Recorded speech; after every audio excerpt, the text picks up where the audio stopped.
అందరికీ నమస్కారం అండి. నేను మీ లావణ్య. హెల్త్ ఫుడ్ లైబ్రరీ ఛానల్కి స్వాగతం. ఈరోజు నేను ఎగ్ పులుసు పెడదామని ప్రిపేర్ చేశానండి. ఉడికించి పెట్టుకున్న కోడిగుడ్లు, కట్ చేసి పెట్టుకున్న పచ్చిమిర్చి, కరివేపాకు, ఒక టమాటా, చిన్నగా కట్ చేసి పెట్టుకున్న ఉల్లిపాయ ముక్కలు. ఇప్పుడు నేను ఎలా చేస్తానో చూపిస్తానండి. ప్యాన్ పెట్టి ఆయిల్ పోసుకున్నాను 2 టేబుల్ స్పూన్లు. ముందుగా పోపు గింజలు, తర్వాత వచ్చేసి కట్ చేసి పెట్టుకున్న ఉల్లిపాయ ముక్కలు. ఉల్లిపాయలు బాగా ఇందులో వేగాల్సిన అవసరం ఏం లేదు, ఎందుకంటే పులుసులు ఉడుకుతాయి కాబట్టి కొంచెం నూనెలా వేగినాయి అంటే సరిపోతుందండి.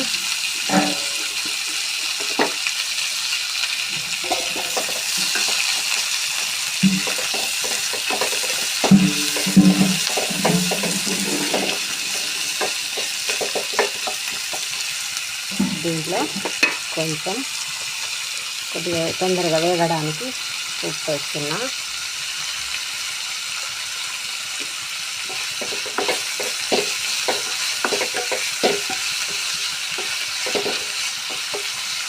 తర్వాత పచ్చిమిర్చి, తర్వాత కరివేపాకు వెంటనే వేసుకోవచ్చు, ఎందుకంటే అన్ని పులుసులో ఉడికేటివి కాబట్టి టైం ఇచ్చి వేగాలని ఏం లేదు.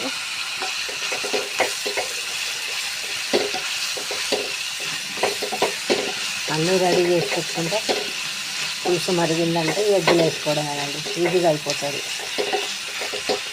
పెద్ద ప్రాసెస్ ఏమీ లేదు. దాంట్లో పసుపు కూడా వేస్తున్నా.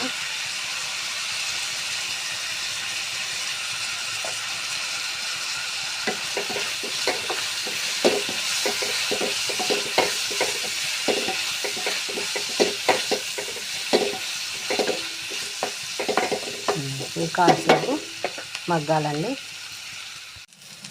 చూసారు కదా, ఉల్లిపాయ మంచిగా వేగింది, ఇది మాత్రం సరిపోతుంది. ఇప్పుడు దీంట్లో అల్లం వెల్లుల్లి పేస్టు, కట్ చేసి పెట్టుకున్న టమాటా ముక్కలు, సరిపడా కారం. మా కారం ఒక 2 స్పూన్లు వేసుకుంటే మాకు సరిపోతుంది. కారాన్ని బట్టి వేసుకోవాలి ఏదైనా మనం ఇంట్లో చూస్తే.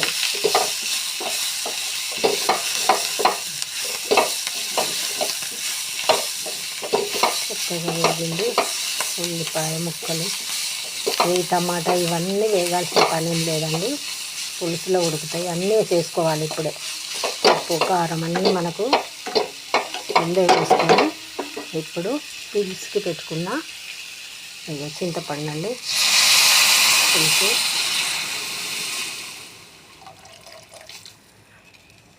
మనం చూసుకోవాలి, కొంచెం పులుపుకు తగ్గట్టు కారం సరిపోయిందా లేదా చూసుకోవాలి.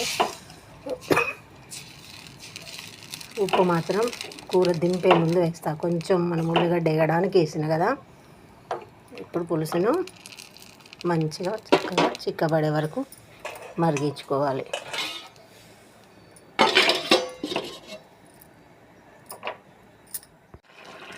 చూసారా, చక్కగా పులుసు ఉడికిపోయింది, నూనె పైకి వచ్చేసింది.